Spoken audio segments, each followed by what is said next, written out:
Guys, இன்னைக்கு நம்ம பார்க்க போறது ஒரு உண்மை சம்பவத்தை அடிப்படையா எடுக்கிற ஒரு செம்ம த்ரில்லரான பிரிசன் எஸ்கேப் மூவி. சவுத் ஆப்பிரிக்கால நிறவெறி எதிராக போராடின ரெண்டு ஃப்ரெண்ட்ஸை போலீஸ் கிட்ட மாட்டி ஜெயிலுக்கு போறாங்க. அவங்க அடைக்கப்படுறது சாதாரண ஜெயில் கிடையாது, அதாலையும் தப்பிக்க முடியாதுன்னு சொல்ற ஒரு பாதுகாப்பான ஜெயிலு. இந்த ஜெயிலுக்குள்ள எங்க பார்த்தாலும் காட்ஸ், பெரிய இரும்பு டோர்ஸ். அது மட்டும் இல்லாம தப்பிக்க முயற்சி பண்ணா நேரடியா சுட்டுக் கொள்ளவும் தயங்க மாட்டாங்க. ஆனா இதெல்லாம் மீறி மர துண்டுகளை பயன்படுத்தி ஜெயில இருந்து தப்பிக்க ஒரு ரிஸ்கான பிளான் போடுறாங்க. கடைசியில அவங்க தப்பிச்சாங்களா இல்ல அந்த கார்டு கிட்ட அவங்க மாட்டிக்கிட்டாங்களான்றது அந்த படத்தோட கதை. வாங்க டைரக்டா வீடியோக்குள்ளே போயிடலாம்.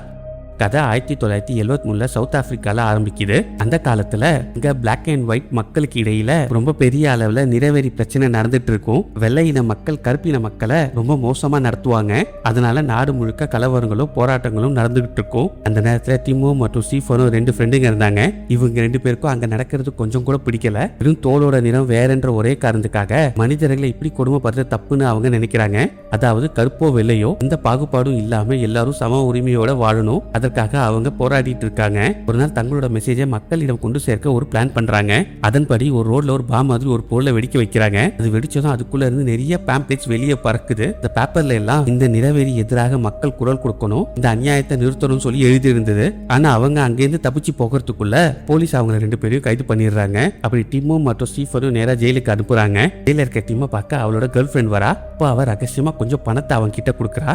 அந்த பணத்தை ஒரு சின்ன டியூபுக்குள்ள மறைச்சு வச்சு ஜெயிலுக்குள்ள எடுத்துக்கிட்டு போறான். ஏன்னா அந்த பணம் பின்னாடி ஜெயில அவனுக்கு உதவுன்னு அவனுக்கு தெரியும். அடுத்த நாள் கோர்ட்ல ஹியரிங் நடக்குது. டிமுக்கு 12 வருஷம் ஜெயில் தண்டனையும் ஸ்டீஃபனுக்கு 8 வருஷம் ஜெயில் தண்டனையும் கொடுக்குறாங்க. தீர்ப்பு கேட்ட உடனே டிம் அங்கிருந்து தப்பிக்க முயற்சி பண்றான். சில நொடியிலேயே போலீஸ் அவனை பிடிச்சிடுறாங்க. அதுக்கப்புறமா அவங்க ரெண்டு பேரையும் பெட்டோரியா சிறைக்கு அனுப்புறாங்க. அங்க போனதும் ஜெயில் வார்டன், நீங்க ஒயிட் பீப்புளுக்கு துரோகம் பண்ணிட்டீங்க, இனிமே உங்க வாழ்க்கை இந்த ஜெயிலுக்குள்ளன்னு மிரட்டுறாரு. அதுக்கப்புறமா டிம்மையும் ஸ்டீஃபனையும் அவங்களோட செல்லுக்கு கூட்டிட்டு போறாங்க. ஆனா அந்த ஜெயில பார்த்தாலே இங்க இருந்து யாராலும் தப்பிக்க முடியாதுன்னு தோணும் அளவுக்கு செக்யூரிட்டி ஸ்ட்ரிக்ட்டா இருக்கு. டிமோ ஸ்டீஃபனோ இருக்க ஜெயில் கம்பிகளையும் கதவுகளையும் அவங்க கவனமா பாக்குறாங்க. அதுக்கப்புறமா அவங்க செல்லுக்குள்ள அடைக்கிறாங்க. அந்த செல்ல ஒரு கதவு அயன்பாரும் அதுக்கு பின்னாடி இன்னொரு ஸ்டீல் டோரும் இருக்கு. அதாவது ஒரு செல்லுக்கு டபுள் செக்யூரிட்டி. டிமோ ஸ்டீஃபனும் பக்கத்துல செல்ல இருந்தாங்க. சுவரை தட்டிக்கிட்டே ஒருத்தர் பேசிக்கிறாங்க. அடுத்த நாள் சாப்பிடறதுக்காக எல்லா கைதிகளையும் வெளியே கூட்டிட்டு வராங்க. அங்க போனா டீம் சில கைதிகளை கிரே யூனிஃபார்ம்லயும் சில கைதிகளை ப்ளூ யூனிஃபார்ம்ல இருப்பதை கவனிக்கிறான். ப்ளூ யூனிஃபார்ம் போட்டு அவங்க பக்கத்துல போய் உட்காரலான்னு போற நேரத்துல ஒரு கைதி அவனை தடுத்து தன்னோட டேபிளுக்கு கூட்டிட்டு போறாரு. அவரோட பேரு டேனியல். உட்கார்ந்த உடனே டேனியல், அந்த ப்ளூ யூனிஃபார்ம் போட்டவங்க அவங்க எல்லாம் டேஞ்சரஸான கிரிமினல்ஸ், அதனால அவங்க கிட்ட இருந்து கொஞ்சம் தூரமாவே இருன்னு எச்சரிக்கிறாரு.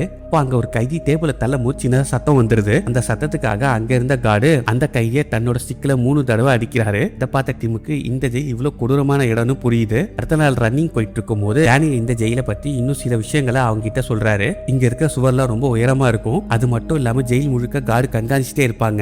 யாராவது தப்பிக்க முயற்சி பண்ணா வார்னிங் கொடுக்காம ஷூட் பண்ணிடுவாங்கன்னு சொல்றாரு. இந்த நேரத்துல அவங்களுக்கு லியான்னு இன்னொரு கைதியும் அறிமுகம் ஆறாரு. அவனும் இந்த ஜெயில இருந்து தப்பிக்கணும்னு பிளான் பண்ணிட்டு இருக்கான். அதனால லியான்னு இவங்க கூட சேர்ந்துக்கிறான். இப்படியே இவங்க ஜெயிலுக்கு வந்து கிட்டத்தட்ட 23 நாள் ஆயிடுது. ஒரு ராத்திரி எல்லா கைதிகளும் தூங்கிட்டு இருக்கிற நேரத்துல டிமு மட்டும் தன்னோட செல் டோர்ல இருக்கிற கீ ஹோலை உத்து பாத்துக்கிட்டு இருக்கான். அதுக்கப்புறமா ரொம்ப நாளாவே அவன் அந்த கீ ஹோலை பத்தி யோசிச்சுட்டு இருக்கான். அடுத்த சில நாட்கள் அவன் இதை யோசனையே இருக்கான். எப்படியாச்சும் இந்த லாக்கை டூப்ளிகேட் கீ செஞ்சுட்டா அங்க இருந்து தப்பிக்க முடியுமான்னு அவன் நினைக்கிறான். அதுக்கப்புறமா ஒரு பேப்பரை சுருட்டி அந்த கீ ஹோலுக்குள்ள விடுறான். இப்படி பண்ணதுல அந்த லாக்கோட அழுத்தமோ அமைப்போ எப்படி இருக்குன்னு அவனுக்கு ஒரு ஐடியா கிடைக்குது. அடுத்த நாள் அவன் ஃப்ரெண்ட்ஸோட அவன் குளிச்சிட்டு இருக்கும் போது நம்ம ஒரு உடன் கீ செய்யணும், அப்பதான் இங்க இருக்க டோர் ஓபன் பண்ணி நம்ம வெளியே போக முடியும்னு சொல்றான். ஆனா இவங்க ரெண்டு பேரும் அதை கேட்டதும் பெருசா எடுத்துக்கல. மரத்துல செஞ்ச கீயை வச்சு அயன் டோரை எப்படி திறக்க முடியும்னு சந்தேகப்படுறாங்க. டிம் மட்டும் தன்னோட ஐடியா மேல முழு நம்பிக்கையோட இருக்கான். அதுக்கப்புறமா கார்டு கிட்ட இருக்கிற ஒரிஜினல் கீயை ரொம்ப கவனமா அப்சர்வ் பண்ண ஆரம்பிக்கிறான். அந்த கீயோட ஷேப்பு, சைஸ், டிசைன் எல்லாத்தையுமே ஞாபகம் வச்சுக்கிறான். அதுக்கப்புறமா செல்லுக்கு வந்த பிறகு அந்த கீ டிராயிங்க வரைய ஆரம்பிக்கிறான். அதுக்கப்புறமா டீம் எந்த நேரத்துல கார்டை பார்த்தாலும் ஏதாவது ஒரு காரணம் சொல்லிட்டு அவங்க கிட்ட போய் அவங்க கிட்ட இருக்கிற கீயை கவனமா அப்சர்வ் பண்ண ஆரம்பிக்கிறான். இப்படி அவன் பல நாட்கள் பார்த்து ஒரு நாள் அந்த கீயோட சரியான டிராயிங்க வரைஞ்சிடறான். அப்போதான் அவனுக்கு இன்னொரு முக்கியமான விஷயமும் தெரிய வருது.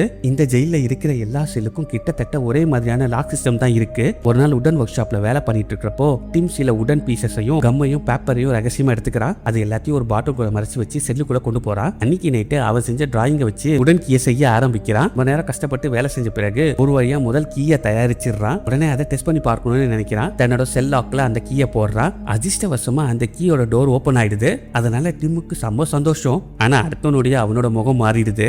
ஏன்னா செல்ல இருக்கிற 2வது ஸ்டீல் டோரோட கீ ஹோல் வெளியே இருக்கு. அதாவது இந்த டோரை உள்ள இருந்து திறக்கவே முடியாது, வெளியே இருந்து மட்டும் தான் திறக்க முடியும். அதை தெரிஞ்சதும் டீம் ரொம்பவே டிசப்பாயின்மெண்ட் ஆயிடுறான். நான் இந்த விஷயத்தை ஸ்டீஃபன் கிட்டயும் லியோன் கிட்டயும் சொல்றான். அவங்க வெளியே இருக்கிற டோருக்கு கீ செஞ்சாலும் பயன் இல்ல, வெளியே இருந்து திறக்கணும்னு சொல்றாங்க. ஆனா டீம் மட்டும் நம்பிக்கை விடவே இல்லை. எப்படியாவது அதுக்கு ஒரு வழியை கண்டுபிடிக்கணும்னு நினைக்கிறான். அதனால வெளியே இருக்கிற டோருக்கான கீயை வேலையையும் செய்ய ஆரம்பிக்கிறான். சில நாட்கள் ஆகுது. 3 பேரும் ஜெயிலோட வெளியே கிளீனிங் ஒர்க் பண்ணிட்டு இருக்காங்க. இந்த நேரத்துல ஒருத்தன் மெயின் கேட் பக்கம் கார்டா நிக்கிறான். ஆனா இவங்க செஞ்ச புது கீயை டெஸ்ட் பண்ணி பார்க்கணும். டீம் அந்த கீயை லாக்ல போட்டு ட்ரை பண்ணி பார்க்கறான். ஆனா அது சரியா வேலை செய்யல. உடனே அதை வெளியே எடுத்து கொஞ்சம் மாடிஃபை பண்ணி மறுபடியும் லாக்குக்குள்ள போட்டு ட்ரை பண்றான். இந்த வாட்டி கீ பர்ஃபெக்ட்டா வேலை செய்யுது. அதை பார்த்தோன்னே டிமுக்கு ரொம்ப சந்தோஷம். திருப்பியும் க்ளோஸ் பண்ணலாம்னு போறப்ப உடன் கீ திடீர்னு கீ ஹோல்குள்ள மாட்டிக்குது. அதை வெளியே எடுக்க டீம் எவ்வளவு முயற்சி பண்றான். ஆனா கீ வெளியே வரல. அதே நேரத்துல யாரோ அங்க வர மாதிரி காலடி சத்தம் கேக்குது. ஆனா அந்த அவசரத்துல உடன் கீ திடீர்னு கீ ஹோல்குள்ள உடைஞ்சு மாட்டிக்குது. இப்போ அவனுக்கு ஸ்டீஃபன் கத்தியை கொடுக்கறான். டீம் அந்த கத்தியை வச்சு கீ ஹோல்ல உடைஞ்சிருந்த அந்த உடன் கீயை எடுத்துடுறான். அந்த நேரத்துல அங்க ஒரு கார்டு வராரு. ஆனா நல்ல வேலை அவன் எதையும் கவனிக்காம அங்க இருந்து போயிடுறாரு. அதுக்கப்புறமா டீம் லாக்க போய் பாக்குறான். இந்த கீ ஹோல்ல இருந்து அந்த உடன் பீஸை எடுத்தாலுமே லாக் இன்னும் வெளியே நீட்டிக்கிட்டு தான் இருந்தது. அதை உள்ள தள்ள அவன் எவ்வளவோ முயற்சி பண்றான். ஆனா அது உள்ள போகவே இல்லை. அந்த நேரத்துல அவங்களோட வேலை நேரமும் முடிஞ்சிருது. அதனால 3 பேரும் தங்களோட செல்லுக்குள்ள திரும்பி போறாங்க. இப்போ டீமுக்கு ஒரே பயமா இருந்தது. இப்போ கார்டு லாக்க க்ளோஸ் பண்ண வரும்போது இதை பார்த்து இவங்க மேல சந்தேகம் வந்துருமோ சொல்லி பயந்துட்டு இருந்தான். ஆனா அந்த கார்டு லாக்க பெருசா கவனிக்கல. அதனால டோரை லாக் பண்ணிட்டு அங்க இருந்து கிளம்பிடுறா. இப்போ அப்படியே 142 நாட்கள் கடந்து போயிடுது. ஆனா இன்னும் ஒரு பெரிய ப்ராப்ளத்துக்கு சொல்யூஷன் கிடைக்கல. அதாவது வெளியே இருக்கிற டோரை எப்படி திறக்கிறது. ஒரு நாள் செல்லுக்குள்ள கிளீனிங் ஒர்க் பண்ணிட்டு இருக்கும் போது இப்போ அங்க இருக்கிற துறப்பத்தை பார்த்ததும் டீமுக்கு திடீர்னு ஒரு ஐடியா வருது. இந்த கீயை எப்படியாச்சும் அந்த மாப்போட கட்டையில ஃபிக்ஸ் பண்ணிட்டா வெளியே இருக்கிற லாக்க ஓபன் பண்ண முடியும்னு நினைக்கிறாங்க. உடனே அந்த மாப்போட உடனே விண்டோ வழியா மெஷர் பண்ணி பாக்குறாங்க. ஆனா அது கொஞ்சம் ஷார்ட்டா இருக்கு. அதனால இன்னும் பெரிய ஸ்டிக்கை ஒன்று அரேஞ்ச் பண்றாங்க. அதுக்கப்புறமா அந்த மாப்போட ஸ்டிக்கு முன்பகுதியில ஒரு மரத்துண்டையும் ஃபிக்ஸ் பண்ணி அதுல கீயையும் பொருத்துறாங்க. அதை திரும்பி லாக் ஓபன் பண்ற மாதிரி டிம் ரொம்ப கிளியரா டிசைன் பண்ணியிருக்கான். எல்லாம் ரெடி ஆனதுக்கு அப்புறம் அதை செல்ல டெஸ்ட் பண்ணி பாக்குறாங்க. முதல்ல ட்ரை பண்ணும்போது ஃபெயில் ஆயிடுது. ஆனா சில சேஞ்சஸ் பண்ணி மறுபடியும் ட்ரை பண்றாங்க. இந்த முறை டோர் ஓபன் ஆகிடுது. இதை பார்த்த டிமுக்கு செம்ம சந்தோஷம். ஏன்னா இவ்வளவு நாள் முடியாதுன்னு நினைச்ச விஷயம் இப்போ சக்சஸ் ஆயிடுச்சு. ஆனா அந்த சந்தோஷம் நீண்ட நேரம் நீடிக்கல. கீழே வெளியே எடுக்கிறப்போ அது திடீர்னு கீழே விழுந்துடுது. அந்த நேரத்துல ஒரு கார்டு வர சத்தம் கேட்குது. அதனால டீம் ரொம்பவே பதறி போறான். சூயிங்கம் எடுத்து சிக்கோட முனையில ஓட்டுறான். அதுக்கப்புறமா கீழே விழுந்த அந்த கீயை இதோட உதவியோட மீண்டும் எடுத்துக்கிறான். அதுக்கப்புறமா தான் அவன் நிம்மதியாக மூச்சை விடுறான். அடுத்த நாள் காலையில் டீம் ரொம்ப எக்ஸைட்டடோட ஃப்ரெண்ட்ஸை பாக்குறா.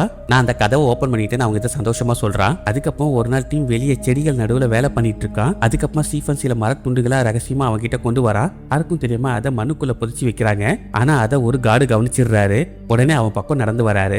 அந்த நேரத்துல டீம் ஸ்டீஃபன் எனக்காக உரம் கொண்டு வந்தான்னு சமாளிச்சிடுறான். நல்லவேளை கார்டும் அதை நம்பி அங்கிருந்து போயிடுறாரு. அந்த நேரத்துல டேனியல் டீம் கிட்ட ஒரு முக்கியமான விஷயத்த சொல்றாரு. நீ பண்ணிட்டு இருக்கிற விஷயம் ரொம்ப ஆபத்தானது. இதுல ஃபெயில் ஆயிட்டேன்னா 25 வருஷம் கூடுதலா தண்டனை கிடைக்கலாம். இல்லைன்னா காட்ஸ் நேரடியா சுட்டு கூட கொண்டுறான்னு எச்சரிக்கிறாரு. ஆனா டீமுக்கு இதை பத்தியெல்லாம் கவலையே இல்ல. எப்படியாச்சும் இந்த ஜெயில இருந்து அவனுக்கு வெளியே போகணும். அது மட்டும் தான். இன்னைக்கு நைட்டு டீம் செல்ல விட்டு வெளியே வரா. அப்போ அங்கிருந்து வெளியே இன்னும் பெரிய டோரை கடக்கணும்னு அவனுக்கு தெரிய வருது. இதை பத்தி 3 பேரும் பேசிக்கிட்டு இருக்காங்க. ஒரு டோரை திறந்தா இன்னொரு டோரு, அதையும் தாண்டினா இன்னொரு டோருன்னு எஸ்கேப் பிளான் இன்னும் கஷ்டமா மாறிக்கிட்டே போகுது. ஆனா இந்த ஜெயில இருந்து இவங்க 3 பேர் மட்டும் தான் தப்பிக்க போறாங்க. மத்தவங்க எல்லாருமே இவங்களுக்கு ஹெல்ப் மட்டும் தான் பண்ணிட்டு இருக்காங்க. அப்படியே நமக்கு 26 நாட்கள் கடந்து போயிடுது. அந்த ஜெயில இருந்த ஒரு பிளாக் பிரிசனர் கிட்ட பேப்பரும் சில பொருட்களும் கேட்கறா. அதுக்கு பதிலா அவன் சிகரெட்டும் சோப்பும் கேட்கறான். அதே நேரத்தில் ஸ்டீஃபன் வெளியே கிளீன் பண்ணிட்டு இருக்கும் போது புது பிரிசன் யூனிஃபார்ம் இப்படி அந்த ட்ரெஸ்ஸை உள்ள போட்டுட்டு வெளியே வந்துடுறா. அடுத்த நாள் குப்பை கொட்டுறதுக்காக டிம் வெளியே வரா. அப்போ டஸ்ட்பின் கீழே சிகரெட்டும் சோப்பும் மாதிரி பொருட்களை மறைச்சு வைக்கிறான். அதுக்கு பதிலா அவனுக்கு தேவையான பொருட்களை எடுத்துக்கிறா. அதான் இவனுக்காக இங்க ஒளிச்சு வச்சிருக்கா. அப்படியே 296 நாட்கள் கடந்து போயிடுது. டிமோ லியோனோ செல்ல இருந்து வெளியே வராங்க. கீழே எங்கெல்லாம் டோர் இருக்குன்னு பாக்கணும்ன்றதான் இவங்களோட பிளான். அங்க போனது ஒரு டோரை தங்களோட கீயை வச்சு ஓபன் பண்ண ட்ரை பண்றாங்க. அப்ப அங்க ஒரு கார்டு நடந்து வரது இவங்க பாக்குறாங்க. ஓடி போய் அங்க இருக்க கபோர்டுக்குள்ள போய் இவங்க 2 பேரும் ஒளிஞ்சிக்கிறாங்க. நல்ல வேலை இவங்க எதையுமே கவனிக்காம அங்க இருந்து ஸ்டெப்ஸ் ஏறி மேல போயிடுறாரு. போன பிறகு 2 பேரும் வெளியே வந்து டோரை ஓபன் பண்றாங்க. இதுக்கப்புறம் இவங்க 2 பேரும் ஸ்டீல் டோர் கிட்ட வராங்க. இந்த திறக்க போற நேரத்துல மேல ஸ்டீஃபன் சிக்னல் கொடுக்கறா. இந்த கார்டு மறுபடியும் வரது புரிஞ்சுக்கிட்டு திருப்பி 2 பேரும் கபோர்டுக்குள்ள போய் ஒளிஞ்சிக்கிறாங்க. இந்த கார்டு போன பிறகு திருப்பி அவங்க செல்லுக்குள்ள திரும்பி வந்துடுறாங்க. செல்லுக்குள்ள வந்த டீம் அந்த கீயை பிரிச்சு ஒரு ஜக்குக்குள்ள மறைச்சு வைக்கிறான். 10 நாள் காலையில அவன் எதிர்க்கிறதுக்கு முன்னாடி வார்டன் அவன் செல்லுக்குள்ள வந்து செக் பண்ண வந்திருக்காரு. ஏற்கனவே அவனுக்கு டீம் மேல ரொம்ப சந்தேகம் இருந்துச்சு. இன்னைக்கே இவ்வளவு லேட்டா எந்திரிக்கிறேன்னு கேட்கிறாரு. ஆனா டீம் எதுவுமே சொல்லாம அமைதியா நிக்கிறான். உடனே வார்டன் அவனை வெளியே அனுப்பிட்டு செல்ல முழுக்க செக் பண்ணி பாக்குறாரு.